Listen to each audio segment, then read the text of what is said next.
Hi, everyone. Welcome to Always Peaking. My name is Neal, and I'm the co-founder and CEO of Beacons AI. Over the last 6 years at Beacons, we've seen more creators become founders and more founders become creators as they grow their companies and their personal brands. On this show, I want to learn from the people living in the intersection of this Venn diagram of founders and creators. Always Peaking is about navigating this journey, overcoming the low points, and pushing towards the next peak. My guest today is Allison Chen. Allison went from studying biology at Duke to pastry school in France. She then started filming pastry videos from her dorm room that immediately went viral. Since then, she's built a following of over 1 million people with her mix of technical baking and playful storytelling. Beyond content, Allison's now a co-owner of Kistby, a new baking studio in New York City that hosts classes, community events, and culinary experiences. Today, we're going to dive into her journey from pop-up dinners and parchment cookie sales to teaching in a professional studio. We'll find out if Allison sees herself more as a creator, a baker, or an entrepreneur at this point. Welcome to the show, Allison. Oh my God. Hey, Neal. It's great to have you on the podcast today. It's great to meet you for the first time. Wow, starting with a bunch of lies.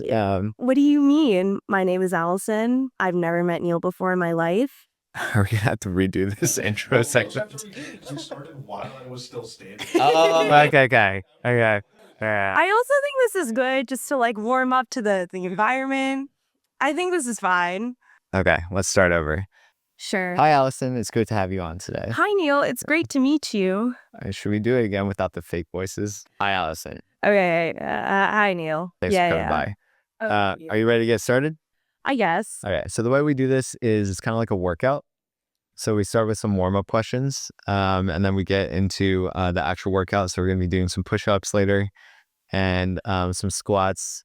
Will this all be on camera? Yeah, this will be on camera. It'll be like a competition between the two of us. A competition? So you're not the fitness instructor? Because I signed up for a Neal fitness class. Yeah. That's, once we get through the warm-up, we'll start the fitness class. Oh, okay, got it. We'll have time for you to go change and everything, too. Do I get a lavender towel at the end? Do I? No amenities that here. Okay. We provide water, though. What did I sign up for? Okay, warm-up questions. Wow, we're jumping straight in. Okay. Yeah, straight into the warm-up, and then we'll do the workout class, and then we'll... I don't like working out. Down. Shouldn't have signed up for the class. Okay, fine, whatever. What was the first app that you opened on your phone this morning? Emails. I love checking emails because it feels like you're not getting a dopamine rush, but you are, and you can also pretend to be productive. Okay, that's my first app in the morning too. What email client do you use? The mail app. Wow, that's pretty basic. Okay, I do like Superhuman, but I'm not spending $20 just to check my emails because I pay other people to respond to them, Do you use Gmail? Or what? I don't like the Gmail email client. Oh, I have several Gmails. I have a lot of Gmails, but I still use the mail app. okay. Why do you have a lot of Gmails? Like, how do you keep organized across personal and That's career and a business great options? question. I don't think I'm an organized person, but it works out, I guess. I think I have 5 or 6 Gmail. What are they all for? Yeah, Okay. I have several too. But... So I have my personal email that I created when I was 7. Very important. It's very professional. Can you tell us what? Or I don't know.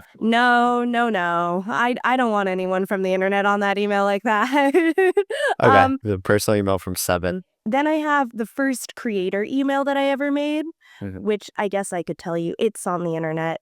Contact.Al.chenny@gmail.com. Oh, okay, that's what I still use. Yeah, that's not the right one, but that is an email. Okay. I made that one when I first started making TikToks, and I wanted to be professional. It's a bit long for professional, but whatever. Okay. That's the one that I still use to sign up to all my SaaS subscriptions for my TikTok and for my And that's the one that I have. Yes. So that's really that's the base layer of emails. And then on top of that, we have hello@Al.chenny.com, which is the one that I personally respond from. Okay. And that's the one attached to my Google Calendar, which is the one that you should probably use from now on. Okay. Did I use that for today or did I use the contact one? You used the other one, and I shared it with myself, but Okay. that's okay. Not everyone pays attention to what I Wondering do. why there are two of them on there. Yeah, it's two of me. Thanks for solving that for us. Yeah, and then on top of that, we have the manager email, which is the one I also check in the morning, but someone else responds on behalf of me because I'm really bad at responding to emails. Okay. So that was only 4. That's 4. That's all of them, basically? Yeah, and then I've made a couple other ones for other random projects, but you don't need to know about that. Okay. The email client I use is Front, and Is this sponsored by Front? someday it will be. I've actually tried to tag them on LinkedIn a couple times in their CEO, but she's never actually replied. But I'm a huge Front evangelist, and I think I've gotten a bunch of my startup friends to move their companies onto Front, so they really should sponsor this podcast. Maybe I'll talk to the camera for a second. It basically combines email and chat. So you have kind of like email and Slack in the same app. So you get an email thread. Instead of forwarding it to your teammates, you can just chat about the content and then figure out how to reply. Yeah, it's actually really useful. What if you don't have teammates to chat to? Yeah, you can chat to yourself. Oh. Yeah. Or you can join our workspace and I can chat with you too. Hey, got it. Yeah. Okay, next question. Outside of work and working out, like what's something that you're really into right now? Into right now? Yeah. I've been trying to find the best breakfast burrito near me. Okay. What's Does that count as a hobby? Yeah. What's the winner so far? Probably Ceremonia. Oh, where is that? That's in Williamsburg. Williamsburg nearby. I don't know where Williamsburg is, but maybe Hopefully the rest of the internet doesn't know either. I'll come visit you sometime. We can go. Sure. Yeah. Last warm-up question. Outside of baking, if you had to give like a TED Talk on some topic that you're an expert in, what would you pick? Do you have anything else? Is there room for anything else in my brain? Maybe I should do one on learning new things. I don't know. This is really bad. Form and complete sentences before they come out of your mouth. Yes. Thinking about what you say before you say them, how to converse properly, how to not go on TikTok as much. Maybe I'm not an expert in that though. Yeah. Cool. Well, one thing that I know you've been spending a lot of time on recently, but I don't know that much about is your new baking studio. Yay. So, you already mentioned to me that you're still probably more creator than founder, but I think this is maybe like one of the biggest non-content projects you've taken on, right? Yeah. So how did it start? Yeah, basically about a month ago, I joined a team to open a baking studio. It's on Canal and Broadway in Lower Soho if anyone wants to come. That's the same intersection our old office used to be on. Exactly. So if you wanted to stalk Neal's ghost, you can also go there too. But yeah, basically it's a baking and community space for people to take baking classes, and also we rent it out for events. We host like baking pop-ups, and we have like chefs come in and sell their baked goods and teach classes and things like that. That's the vision anyway. We've only been open for like a month, so that's what we hope to do. But yeah, I joined sort of as the chief baking officer, which for the people... Well, that sounds like a made-up job, Allison. Well, aren't all my jobs made up, Neal? Is your job real? I don't know, sometimes, yeah. Exactly. Like, why are you on a podcast? Let's talk about that. But yeah, my actual role is more branding and marketing. So it's technically chief brand officer, but like that's too boring for the internet. So I just say chief baking instead. Kyler. Yeah. What's your guys' like kind of plan for the business? Like how do you see the company actually like making money? Yeah, I think we're planning on making the majority of our money from classes and then also hosting like classes for companies like Beacons, you know? So like, yeah. So if a company like Beacons wants to do like a team building event or have like a holiday party or something, we can help host and produce that event for you. Okay, no, we should definitely do that. That sounds really fun. The whole reason I came here today. Allison, head of sales, actually. Honestly, sometimes it feels like that, but that's not my official job description. When can we do that? Whenever you want. The space is open now and usable. Okay. So Yeah, let's plan something. 100% discount, right? Free 100% off discount code for Beacons. mm, mm. Yeah, we'll negotiate that later. All right, cool. Has it been like going well? Like what have you learned from it? Has it been what you expected? Is it very different than being a creator? I think because I'm more of a creator than a founder, like a traditional founder, I'd say it's pretty similar to what I've been doing before because I'm still mostly responsible for making good content Yeah. and coming up with ways to enable other people to make good content, and doing sort of the strategy and operations of that as opposed to just the operations of like running the whole business and like paying employees and also like managing and scheduling when these classes are happening. Mm. So I'd say my life is just a little bit better because now I have new ways and new places to make content. Yeah. We installed 4 ovens in the space, so I just have a lot more room to bake random things in too. Okay. So you don't have to drive to your parents' house. Oh yeah. Right. Wait, no, I don't have to do You're gonna that. tell the backstory on that. Yeah, so when I first moved to New York, I was being a little cheap and I wanted to save money on my apartment. So I would instead drive to my parents' house to use their kitchen because most New York City apartment kitchens are unusable. And I would take my car, drive like 90 minutes to my parents' house, bake all my stuff there, and then drive back with it for whatever event I had to bring it to. And then one day I realized that maybe that wasn't an efficient use of time. So then I instead just rented a nicer apartment with a bigger kitchen. Yeah, but now you have a whole studio to work with, right? Yeah, I mean, like my apartment is like a first floor and a basement, and basically the entire first floor is a studio. But now I have 2.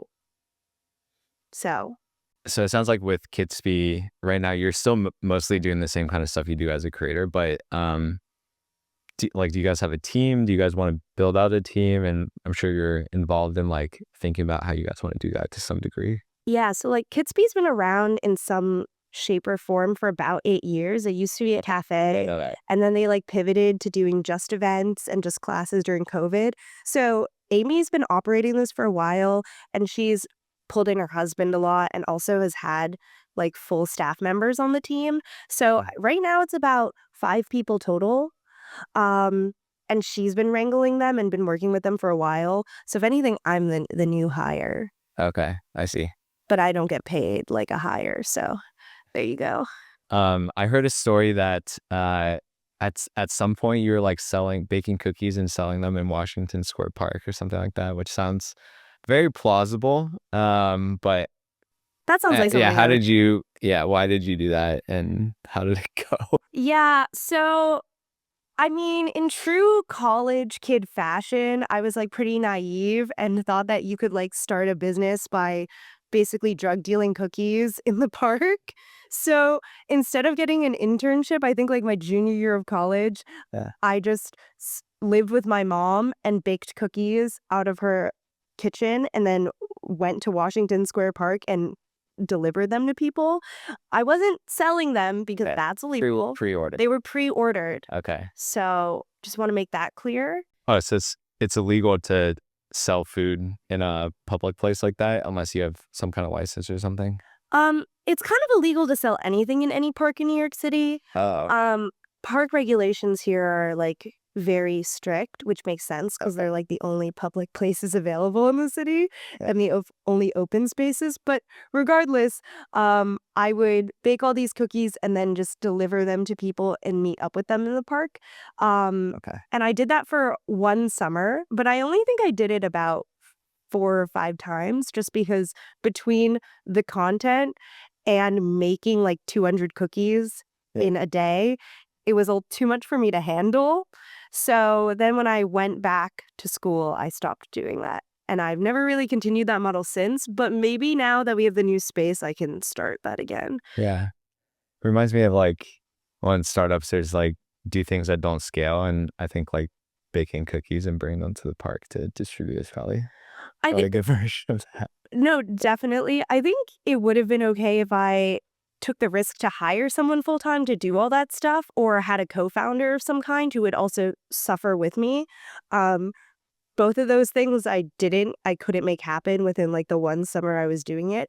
But I guess it mostly taught me that I should sleep more, Yeah, if anything. can you talk a little bit more about this? So you were in college. Instead of getting an internship, you just went home for the summer. And you grew up in New York? Yeah, I'm from Westchester County, Okay. so about an hour north of where we are. And then okay, so your plan was like you're gonna make content. And then how did you sell the cookies? Like, was it through your Beacon's website or through something else online? Do you have a Shopify store? No, I use this other YC company called Hot Plate, which is Oh, okay. SaaS specifically for for like home bakers to do like pre-order drops. Okay. So it's So perfect for what you're yeah, doing. so basically exactly what I was doing. Yeah. And I did that instead of getting an internship, mainly because I had like a feeling that I probably wasn't going to get a regular job anyways, or like an office job. Yeah. So, with the guidance of some professor, he was like, you should probably just make content all summer and see if you like that, if you want that to be your Okay. full-time job. Okay, that's a good segue. So you were at Duke. So a Duke professor in some department I mean, yeah, that it's the was same one probably you had, Neil. probably not baking. Give you this No, it's the same professor, we both had because we were in the same class. trying to make fun of me for my age right now, but I'm not. which professor was it? I'm not putting his name out there like that. Okay. We can cut that out. Okay. But Okay, we don't need to talk about that. But going back to Duke, so you're an undergrad at Duke. yeah, same time you were. Okay, we're going back to that. Same time, yeah. So we were at Duke at the same time. Exactly. That's when we first became friends. Yeah, we go way back like that, We're gonna have to talk about this after the episode. But you were studying biology. Something like that. Okay, do you remember what your initial major was? I'm gonna try to nail you down on this one. Technically speaking, I was undeclared, but it was something along the lines of biology or neuroscience, Okay, but pre-med. and how is it going? It honestly was going pretty well. I didn't know what I wanted to study, like officially, so I just took as many pre-med classes as possible. And I think before I went to pastry school and made that whole and had that whole quarter life crisis, I probably did most of the pre-med classes in the 1.5 years that I did that. Do you take Orgo? I did. I took both. Oh wow, okay, dang. I took both Pretty over deep the into it. summer, like a lame person. It's hardcore.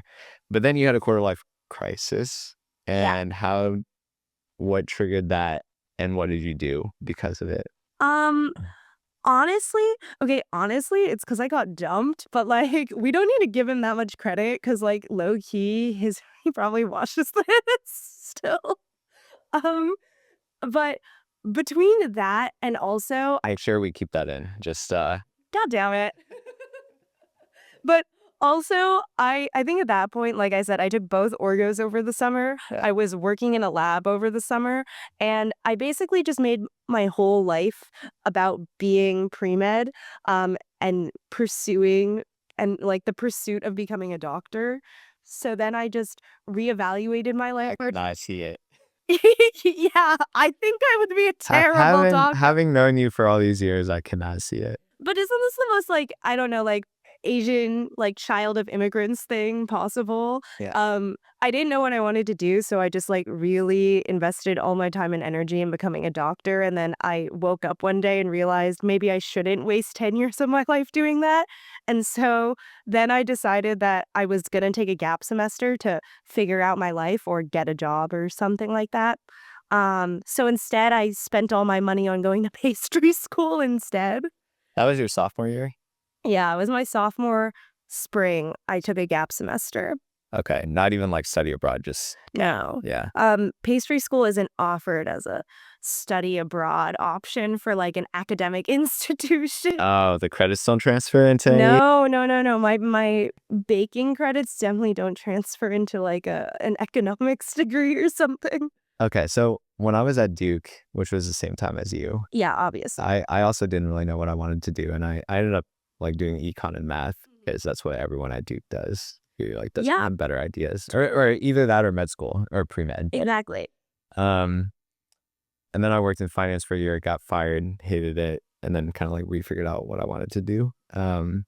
So I'm glad you figured it out while you were in school, at least. But Uh, what's interesting about like Duke is that it feels like you're so behind, even if you figure it out in school. Yeah. So like a large part of the reason I took the gap semester is because I felt like I was wasting my time trying to figure out my life in school, Yeah. which is like a crazy thing to think, like looking back. Yeah. But I just really wanted, like, I didn't want to be behind and I didn't want to say that I didn't know what I was doing, like when I was meeting people. So I was like, I'm going to run away and figure it out by myself where no one's looking and then come back and pretend I have it all figured out like everyone else. But how did you decide on pastry school as the thing that you're going to do to try to figure it out? You're already doing stuff Yeah. at Duke, right? Yeah. So honestly, I just sort of logically assessed the situation and was like, what other point in my life do I have zero responsibility and zero financial responsibility? So I should use this time to do something extremely rogue that I like have always wanted to do and like with no strings attached. Always wanted to do, like, Yeah. since you're a kid? Yeah. So like what's like a dream that I can do not considering any like financial like repercussions in the future, any career aspirations. Like I just wanted to do something like purely for myself. And so I settled on pastry school. When did you start baking as a kid? I How did that? honestly I started when I was like 3. What? Yeah. Well, not in a good way. Like the things I made at 3 weren't good, but like when I was 3, I would be in the kitchen like by myself or with my parents and I would like make up recipes and force my parents to eat them. So like they were terrible, but I still did it. And I basically was part of that generation. Like Food Network is dead now. I actually I probably shouldn't say that. I'm gonna be on their social channel. Okay, so like a specific like Food Network was very popular at the time. So I basically grew up just exclusively watching the Food Network. When you were 3? Yeah. Look, both my parents worked, so like, and I'm an only child, if that wasn't very clear. So I spent a lot of time by myself, like in front of the TV, and it was just always Food Network. Trying to remember what I was doing when I was 3. Probably like pooping my pants or something. Like all the other 3-year-olds out there. Right. Hit that milestone. Very. We're gonna edit that out. But you were baking when you were 3? You're like using the oven, like the real oven? Yeah. There's like a photo that my mom showed me of when she like handed me like a paring knife when I was 3 and she just made me chop vegetables with her. Well, made is a strong word. I think I wanted to. We should find that photo. We can edit it Oh, yeah. over Yeah. the podcast. Yeah. Wow, that's crazy. I didn't know you were baking like your whole life, basically. Yeah. And I think in college, I sort of lost touch of that because one, it was COVID, because you remember COVID during college. Right. That's Right. terrible. Yeah, it was a really hard time. And also because we were living in dorms and we didn't have our own kitchens, it's really hard to cook anything there or really hard to bake. Yeah. So I stopped cooking and baking completely. And I think I just missed that outlet that I had growing up. Yeah. So I wanted to just focus on that for like 8 months straight. Okay, so when you went to pastry school, what is pastry school like? Like, what's your day-to-day look like in pastry school? Yeah, so part of the reason I started making the TikToks is because I was looking up like pastry school and I didn't see many like fun videos or informational videos about it. Yeah. Or the ones that I did see on YouTube were very dry. Because honestly, like chefs aren't very good at creating content. Oh, not anymore, right? Well, I don't think I'm a chef, but I think yes, now there are, but like that's also it's very hard to be good at both at the same time. Anyways, but at the time I didn't see any content about it that was like substantial. Like I think some people were posting clips about it on TikTok, but they were like 7 seconds long. So I started documenting my experience because I thought it was really cool, and also because I didn't see anyone else doing it. So if other people wanted to see what pastry school was like, they didn't have that option, and that wasn't available to them. Now I think it's a little different. There are a lot of people that go to pastry school with a giant tripod to record their experience to kickstart their like cooking content creator journey. Al.chenny copycats out there. And I'm not going to say that, but I definitely think I degraded the quality of education a little bit by whipping out my phone all the time. And I'm sure I am known for that in some parts of the culinary world. I was gonna ask about the day-to-day so like walk us through a day at pastry school. Yeah. So I went to pastry school in a rural village in France. Okay. Most people I didn't just know that. Yeah. most people just assume I went to pastry school in Paris, which is what a lot of people do, and probably was honestly probably the better choice because Paris is very fun to live in, and it's just a nice place to live in, especially if you're from the US. But So you went to like boot camp, yeah, probably. yeah. No fun. But I also think that's probably the reason why I was so consistent on TikTok at that time, because what we would do is we would have 6 hours of class. So it either started at 6 a.m. or it started at 1 p.m. Uh, And then you just do a 6-hour demo and class straight through. And then you would be free for the rest of the day. And this would happen 4 times a week. And then the other day, you would either have no class or you'd have like a science and sort of cooking safety class for 3 hours or like a French class. But Okay. I never paid attention in the French classes because they were like entry beginner level French classes, and I took French for all of high school. Okay. So it's some combination of that, but we were in like the lab is what they call it. So we were in the lab for 4 days a week for 6 hours. And so then afterwards I would go home, either like take a nap if it was the early block, or I would record my voiceovers and then like upload them onto TikTok. So because we had so much free time and because there was absolutely nothing to do because we were in a tiny rural village, I had a lot of time to make videos. Okay. So it was maybe like actually the perfect setting for you, but maybe less fun for all your classmates because Yeah. I also think it was less fun for my classmates because at that point, I think I had been to Europe for 5 days before in my entire life.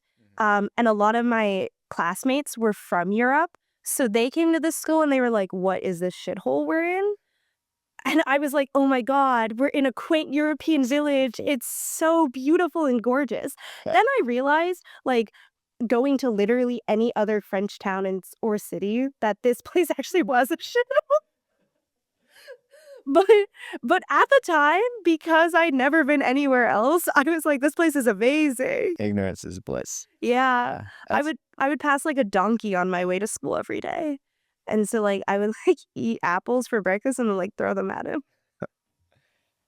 This reminded me when we were in France together like a few months ago and we went to that like pastry Yeah. cafe thing and then you ordered everything in French. Oh And yeah. I had no idea what was going on, but Yeah. got to try all the good things because you were there. Like, what were you doing there? Because I know what I was doing there, but why was a creator in Cannes? Yeah. Basically, I was invited by an advertising agency to go to Cannes Lions, which is an advertising and creative festival that happens after the film festival, but in the same area. Just honestly, because I think advertising execs want to party on the beach of like in southern France, but also a lot of important deals get done there. And I think the particular advertising agency I went was Billion Dollar Boy, and I think they just wanted to invite creators to show the advertising community and marketing community that like this is the new way forward with advertising. So yeah, that's why I was there. And this was your first time going, right? Yes, My first time as well. I actually think it was a lot of people's first time. I think because they are trying to expand the festival. Yeah. So they invited a lot more people, had a lot more capacity. I just think everyone wanted to be there this year. Yeah. Was it like a good experience? Was it productive? I think honestly, probably like objectively, I don't think it was productive for me because I actually think I'm too small a creator for it to really be worthwhile. I think at these at these events, they really want to see like these A-list creators, like an Alex Earl. Yeah. And so I actually don't think like I was there to take any of these like important meetings. I was just kind of there, like they just let me have at it. And I don't think that's like the best way to approach it because I obviously wasn't there to meet the right people. Mm. I was just there to meet people. Um, so I don't think like business wise it really did much for me in that sense, but it was a good experience. Okay. I think some parts of my experience were kind of like that too, where if you go to like the beachfront things without much of a plan, you do meet a lot of people, but are they like relevant people or just there to kind of like have fun and make friends? Exactly. Yeah. So I think next year I would probably try to pre-plan a lot more, like set a lot of meetings beforehand. And are you going to go again next year? That just depends if someone lets me go or not, or someone sponsors me to go or not. Because, like I said, like I don't think for a creator at my size, a lot of those meetings are really Mhm. like can even be set because that's not what they're focusing on like a high level branding Yeah. perspective. I still do a lot of just like traditional influencer campaigns where they're like, make a video, we'll pay you, Hmm. post it, and then it's done. Yeah. Um, and so I think for my current business model, like it's not necessary for me to meet these executives. Like they don't really know what to do with me. Okay. And that's okay. How would you describe your current like size as a creator? And do you want to make a shift like towards Um, something different? I mean, I don't really know how to So no strategy. honestly, I think a lot of the top creators, the top influencers you think of at first didn't have a strategy either. It really they have like good management. Or maybe they look at things long term, but Yeah. I think a lot of them didn't. Yeah. One thing you said earlier that was pretty interesting was like when you were thinking about going to pastry school, you were looking at content, right? To just try to learn more about like what you're getting yourself into, but realizing that there wasn't a lot of good content out there. Were you already making TikToks at the time? I wasn't. I think, Okay. like I said earlier, I had a lot of time alone as a kid, so I kind of was an original iPad kid. I'd grown up watching a lot of content just on YouTube, and I guess at the time, Reels. I guess I didn't watch many Reels, but like I grew up watching YouTube videos, so I knew like it was a possibility, and I've always been into video editing. So like in high school, I would edit a lot of video projects and I would add like memes and sound effects and things like that. Very basic, but I also like can I say that I pirated Premiere as a kid? Like am I allowed to say that? You know, it's a cloud subscription now, so you can't even pirate it anyways. Um Straight to jail. but yeah, as a kid, I like pirated like Premiere and stuff and all these like different editing softwares. So I was really familiar with making content already. Yeah. And then at that point, when I started looking for pastry school videos, I think that was probably the first time I downloaded TikTok, Okay.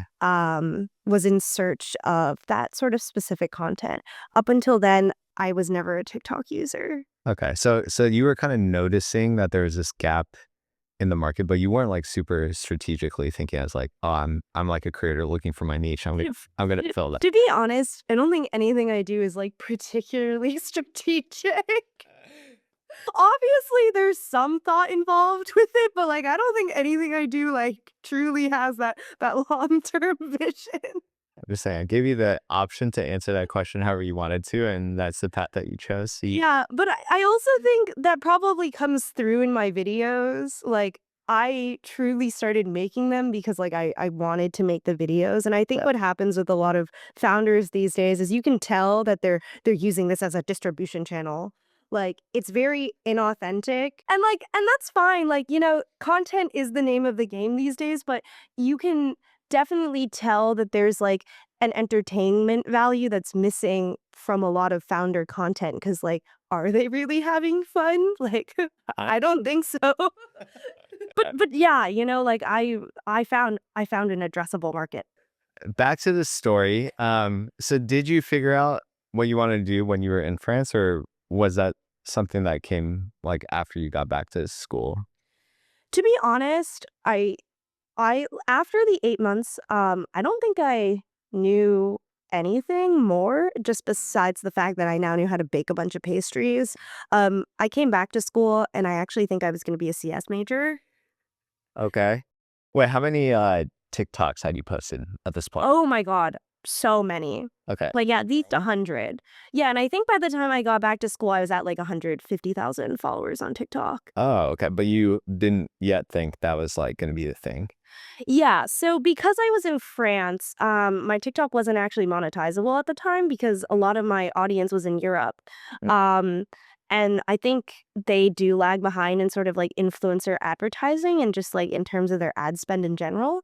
And then also on top of that, because I'm American, but my entire audience is in Europe, it's not like any American advertisers would have found me. Were you speaking English in your Yeah. videos? Oh, okay. Okay. No, my French isn't that good. Okay. Um, Although honestly, it was way better than it is now, which is really sad to look back on. But yeah, at the time I didn't make a single dollar from my TikTok. I honestly made the TikTok just so I could prove that I did something with my 8 months in case people asked. Mm. Or I could use it as a resume bullet to be like, here's like this personal project I worked on. Please hire me at Bon Appetit or something. Like, or I can do social media if you need me to. That was really like my fallback plan. But I'm glad it didn't turn out that way. Okay. So brilliant strategy was like pre-med, Yeah. went to pastry school, Uh-huh. and then came back and wanted to be a CS major. Okay, yeah. So I think halfway through my time in pastry school, I was like, okay, maybe I'm not gonna decide my career in this very moment, but that's okay. I'm just gonna enjoy myself for like the next 4 months that I have, which is what I did. And then I came back and was like, okay, I had my fun. It's time to get serious. I should become a software engineer. Okay. Interesting. So you had like this pastry arc, but then it ended for a bit, and you thought you had to like go back to like a normal Yeah. thing. I thought for me, this is my like eat, pray, love moment where I was just gonna travel the world, eat a bunch of nice food, and then go back to reality. Mhm. And I didn't understand that reality is what you make of it. And so Yeah. I thought that to get a job, I needed like a serious major and things like that. So I wanted to be a CS major. So I started taking all these CS classes. Mm. So I was the only junior in CS 101. It was great. Um, and I also think part of it too was I let my parents, well, I wanted to make sure my parents were still okay with my life choices. Mhm. And were they really okay with my life choice of moving to France for 8 months? I don't know. I think now they're fine with it, but at the time, I think they were pretty nervous about it. So I wanted Okay. them to make sure that they were comfortable, that I was on a good path in life. So I became a CS major for a little bit. They do seem very supportive now, though, right? Yeah. Sure. I remember your dad was traveling with you to France, right? Yeah. Well, I think he really just saw that as like a vacation. I don't know how much of the I'm not sure he really like processed how much work or networking I was doing in France because he was like, Allison, you should take the day off and come to Antibes with me. And I was like, no, no, we're here because I'm working. Um, but yeah, I mean, so I was a CS major Mm. or like a CS, and at Duke we have this major called VMS, which is Visual Media Studies, Oh, okay. which I couldn't really tell you what it is either. And so I was doing a combination of those two, and then after a year of being a CS major, I just completely dropped it. Which worked out anyways, because none of those people can find jobs. So Was the Creator Economy Club a thing when you were at Duke? Because it started, yeah. I think it started fully taking shape like last year, so I wasn't Oh, there. okay. But I think it started. The seeds were being sowed Okay. while I was there. And were you a part of like the seeds or like the people kind of talking about Honestly, kind of not really. I think for me, like, I think Duke is a very hard place to be a creative. I don't think people go to that school because they are trying to be a creative person. Yeah. And so I think a lot of them, well, I think a lot of what they do for these clubs is very pre-professional. I think that's kind of antithetical to being a creator, if that Yeah. makes sense. So when you make when you make a club about being a creator, it's more about being a creator and less about actually making good content. I see. Okay. So I think it's important if like it's something you've never been exposed to, but I think when I was at Duke, I think my biggest issue with making content was scaling and being able to balance like doing schoolwork and also consistently making content without burning out, and like how I managed to like cook all these things with my friends and also record it and also edit it at the same time. And that's what I was struggling with, not how do I make a hook at the beginning of my video, or like how do I edit this at the correct pace and like cut out all the gaps Yeah. when I'm speaking. Yeah. What does your diploma say? Like, what major did you play? I'm a My little bit diploma- lost right now. My diploma says that I was a visual media studies major Okay. with a computer science minor. Okay, that makes sense. Well, let's just take a snapshot of where you are today. So you started on TikTok. Yeah. How many followers do you have I there? started on TikTok and now I have around 500,000. Yeah. Actually, I started exclusively on TikTok for about 8 months because I was embarrassed, because I didn't want people from school to find out that I was on like Instagram making content. Is that successful? They must have found out. I think some people did, but I think at the time TikTok wasn't as popular, and also because I'm making baking videos in Europe, so the amount of people from my school that would actually even be watching the videos would be really small because you'd already have to have some interest in baking. It's not like school-related content. So for 8 months, I was making videos exclusively on TikTok, and then when I came back to school, I started reposting all of my TikToks onto Instagram. And actually, I think at the time they were really trying to push Reels because Reels was pretty new. Yeah. So I think I grew about 100,000 followers on Instagram in about like 2 months. Oh, wow. Just because I had so much content Yeah. that I was posting like 1 to 2 times a day just on Reels. And so I kind of escaped the problem of being really embarrassed about making TikToks at first because I kind of already had a follower base. And so when I started posting them on Instagram, I was like, yeah, you can make fun of me, but like some people, a couple 100,000 people already like it. So like it's okay. I'm already cool. You don't need to make fun of me. Okay, and how many do you have on Instagram now? I also have about 500,000 on Instagram now. Okay, interesting. And YouTube, you're doing YouTube now too, right? Yeah. I've mostly been doing shorts up until now and just reposting on shorts, but I have like 400,000 on YouTube. It's very even split across everything, which is rare. And I've heard you're also, well, I've seen you doing LinkedIn as well. But I think you told me you just kind of shit post on LinkedIn. Yeah, I think so I have started making LinkedIn content, and I am tempted to go to some LinkedIn creator events. I'm kind of scared about that one though, but I guess you could consider me a LinkedIn creator. I personally started posting on LinkedIn because I wanted to maybe have brands discover me from a B2B side instead of just from my Instagram. What it's really turned into is more just like like a corporate stand-up platform where I can like be kind of funny in this really like saccharine corporate way, because I also just think like the content on LinkedIn right now is so bland and a lot of it is AI generated, and for some reason we're okay with that, but only on LinkedIn, that it's very easy for me to be as entertaining as I am on other platforms but on LinkedIn. And I guess I've met a couple cool people from LinkedIn, so like I think you could throw me in there. I don't have like a massive following, but I do think I'm funny every now and then, so I'll take that. And you're also starting a newsletter, right? I am? I thought you were. Oh, yeah. Is that more for affiliate or something? Yeah, I use Substack more as like a recipe website. I think that's what a lot of creators are doing in the food space in particular. A lot of people do use it as a newsletter too, but I mostly use it just for the recipes. So kind of like a blog, like a more traditional blog. Yeah, except I just don't want to figure out the SEO of a blog. Okay.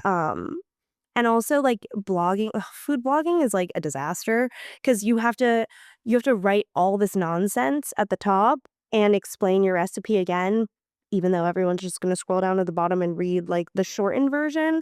And you have to take like nice photos and like for every single recipe. Yeah. And like that in itself is a full-time job. And I much rather make goofy videos. So Are you doing all this stuff by yourself? Like, what does your content team look like?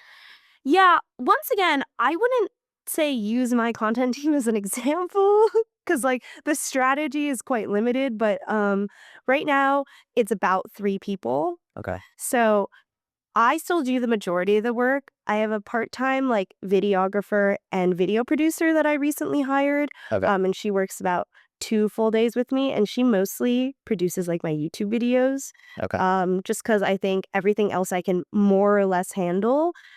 But I would never take the leap to make long form videos without someone helping me. Yeah. And she's local, right? So Yeah. okay. Yeah, she's local, so she can actually be here in person because cooking requires so much in person.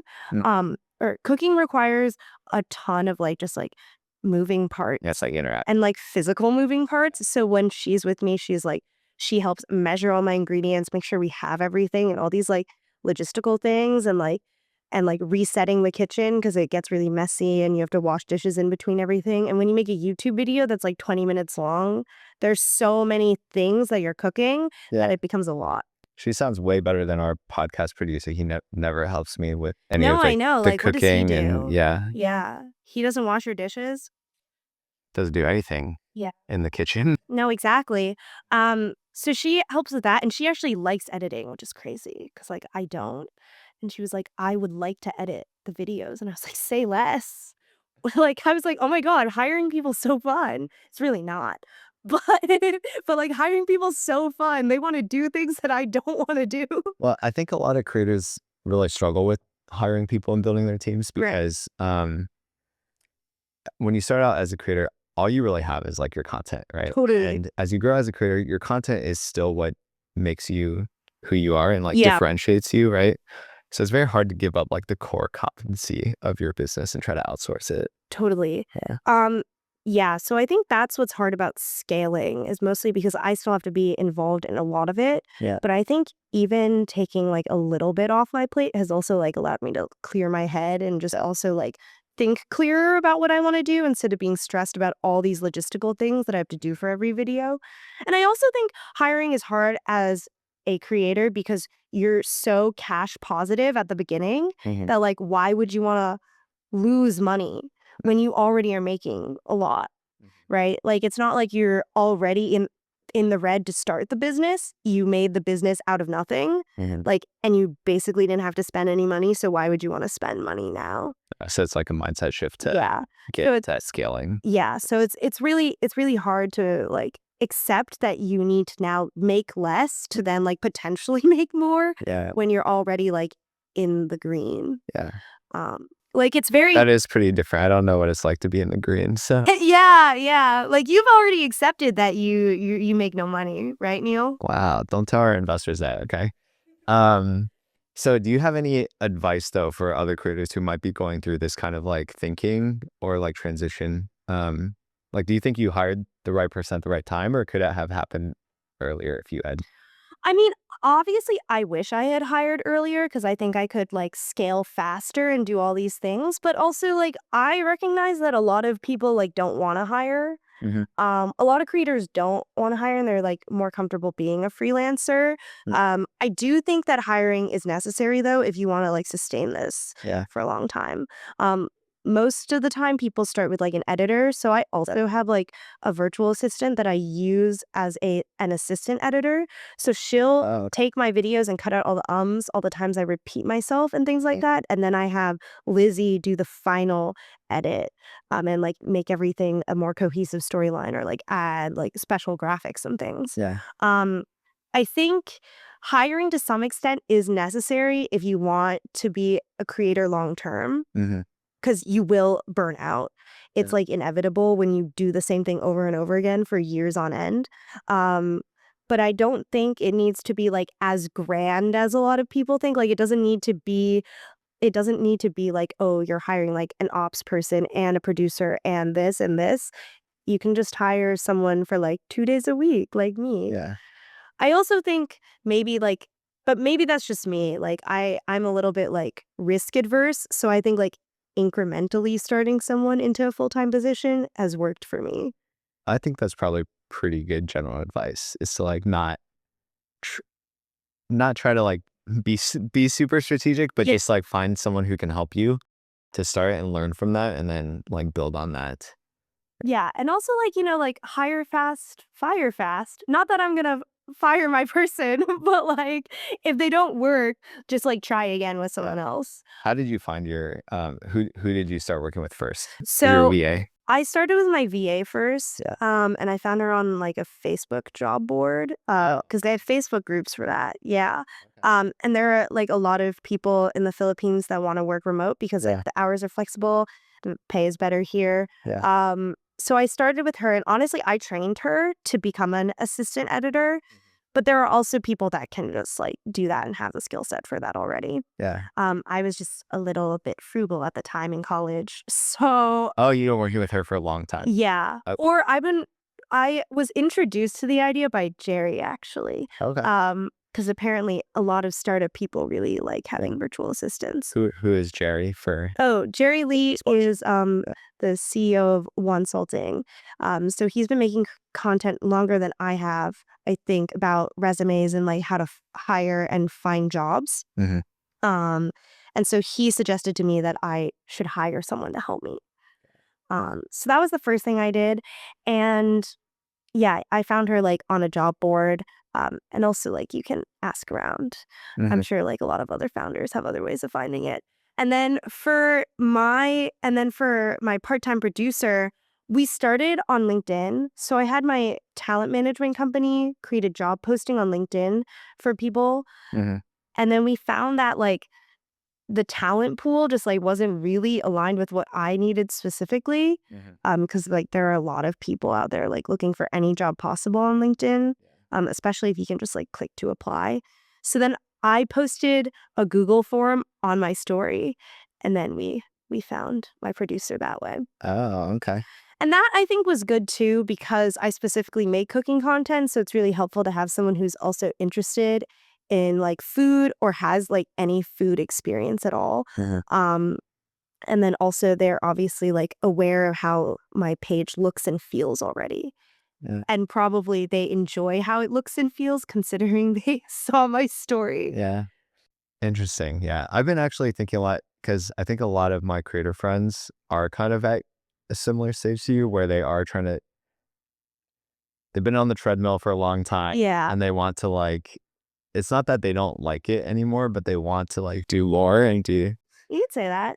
Dude, like no one likes their job if they've been doing it for 5 years, or like not completely anyway, right? Like at some point, like being a creator at first is very cool, because like when you're working a full-time job, it feels like that's like a very tangible next step to get to in your creator career. And then once you're at that place, like, yeah, what do you do?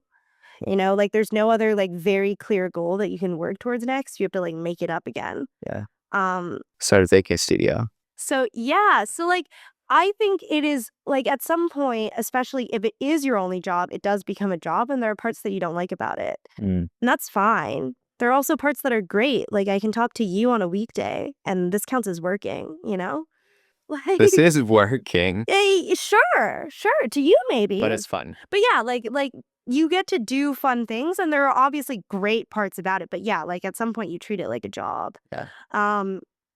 But what was the question? We can change topics. I wanted to ask you about, so Oh yeah, but that is why I have the baking studio now.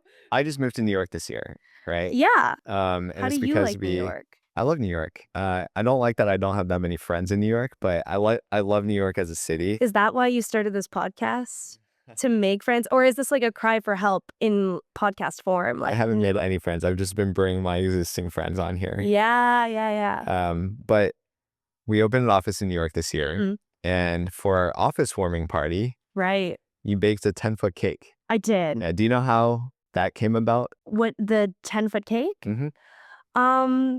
Yeah, so I think once again, every now and then I remember that I have free will. That is sort of what started my content creation journey, was just like having a really dumb idea and executing on it. So I was just thinking of other dumb things that I really wanted to do. And thankfully, because I have a platform, I'm allowed to do it as a job so long as I like document it and I get rewarded for it, which is terrible, but it works out because it's just baking. Do you remember how we came up with that idea though? It was something you already wanted to do. So I really wanted to make a giant cake. Yeah. I just really so when I worked in like commercial kitchens and when I had like bakery jobs, my favorite part of working those jobs is for like the first week, it's really fun to mix really large quantities of stuff. So I just really wanted another outlet to make a really large quantity of cake. And so you told me that you wanted to host an office warming party, and I was like, can I make a really ginormous cake for it?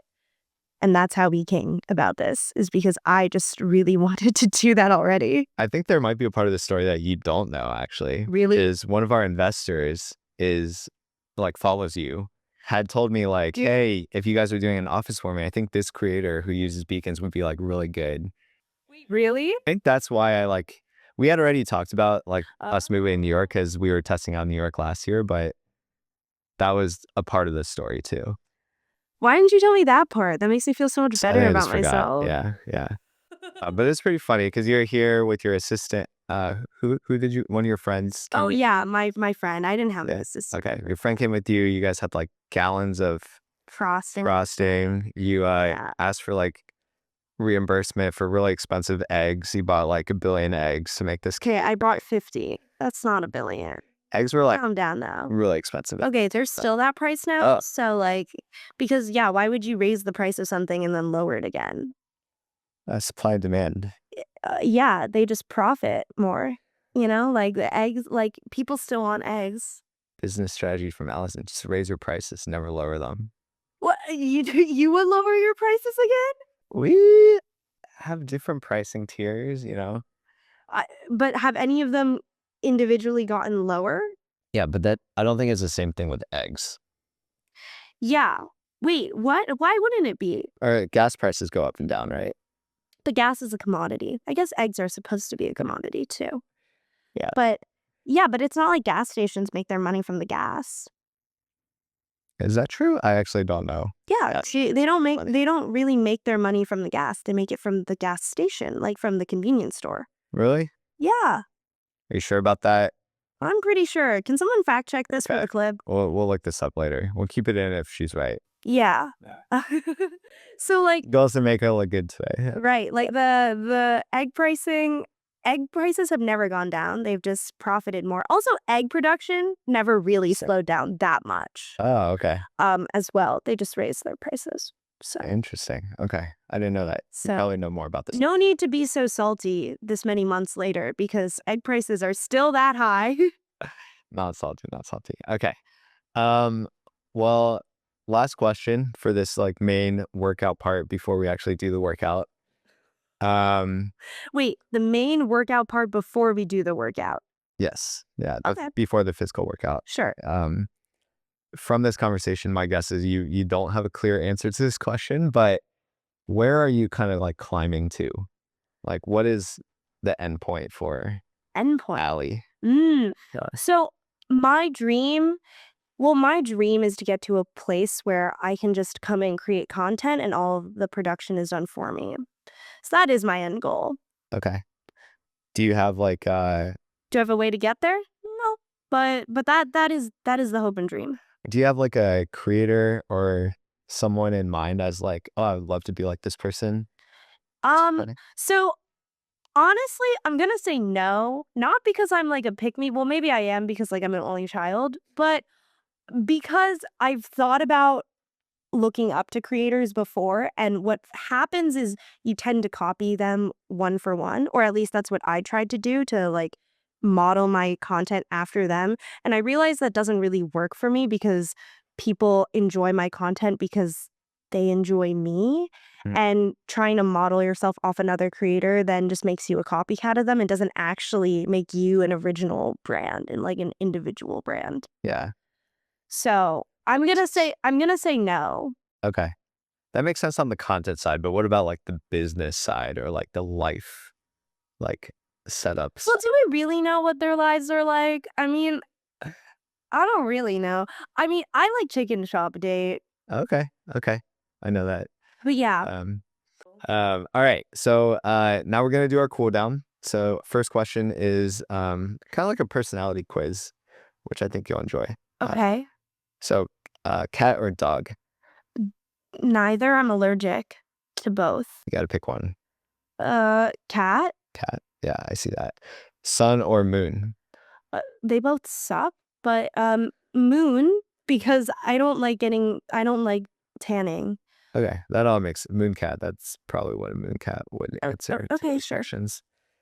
Cool. This is not very lightning, but What is something you've tried baking but would never bake again? um, mm, mm, low-key croissants. Wait, can I? Yeah, Wow, that's like I a scandalous kind of answer. yeah, that is. Yeah. Dude, Why croissants? making croissants at home is just like you're signing up for 3 days of work for a subpar product because bakeries make croissants with a giant laminating machine, like a giant sheeter to make all the layers nice and even. So by doing it at home, you're not only just making a worse croissant, it also takes way longer, yeah, because you have to roll it yourself. And there's no way you're gonna make your butter and your dough as even as you would on an industrial machine. Okay, so next office warming will make one huge croissant. Right. Okay. What's your favorite dessert spot in New York? Ooh, for croissants, Radio Bakery is very good. Where is that? It's in Greenpoint, and their focaccia sandwiches are very good. For dessert, Cafe Pana. I do love their ice cream and Pana. Okay. Their sundaes are very good. Where's that one? There's one in Manhattan, and there's also one in Williamsburg. Is there any creator or founder that you would like to trade places with for a week just to see what their life is like? You. Really? Why? Um. She wasn't ready for the follow-up. Yeah. Oh no. Just blurted out my name. Did I? What do you think would be interesting if we did trade places? Your pickleball ability. Yeah. Anything else? Oh my God, wait, yeah, in your dating life. Oh my gosh. Wow. Dating as Neal for a week would be so funny. Something we're not going to talk about today. Anything else that could be related to beacons? Oh, yeah, I guess seeing what people would think of me as a boss of Beacons. Okay. Like, I would just love to run around as the boss in Beacons for a week. Very interesting answers to this last question. Thank you for wrapping it up. That's all we have for today's episode of Always Peaking. Allison, thank you for being here. It was really fun as always, and yeah. Yeah, I'll see you at I'll come back often. I'll see you at the class reunion. Right. And we will do our baking studio adventures soon. Thank you everyone for watching and listening. I'm Neal, and this is the Always Peaking podcast, and we'll see you guys next time. Thank you, Allison. Yay! Wait, we can work out now, right? All right, you don't need to hit record on all the other ones. Yeah. I think. Yeah. What do you actually do for working out? I go to hot yoga Oh, okay. and We Pilates. can do that together sometime. Yeah. Play pickleball. Don't listen to Neal. He never finishes committing to working out. Oh, we will work out sometime. I just haven't really been working out at all the last Honestly, I haven't either. couple of weeks. Other things have taken priority. Too busy. Yeah, you're busy running beacons, right? Oh yeah, totally. And playing pickleball. Yeah, I'm lowering the prices of everything at Beacons. Please don't say that. We're not committed to that. For the record, prices only go up at beacons. And you were shitting on me for my egg comment. The thing is, Allison was right about the gas stations, by the way. Yeah! I have not known that. I had no clue. I didn't know that either. Yeah. Yeah. So gas is just a pass through basically. Yeah. Totally. It's a loss leader. Oh, it's Yeah. a lost leader. Well, I don't think it's a loss. I think it's exactly the same. It's Okay. it's just like that is the price of Yeah. gas. Yeah. Okay. All right, I'm gonna cut Eggs because are not like that at grocery stores.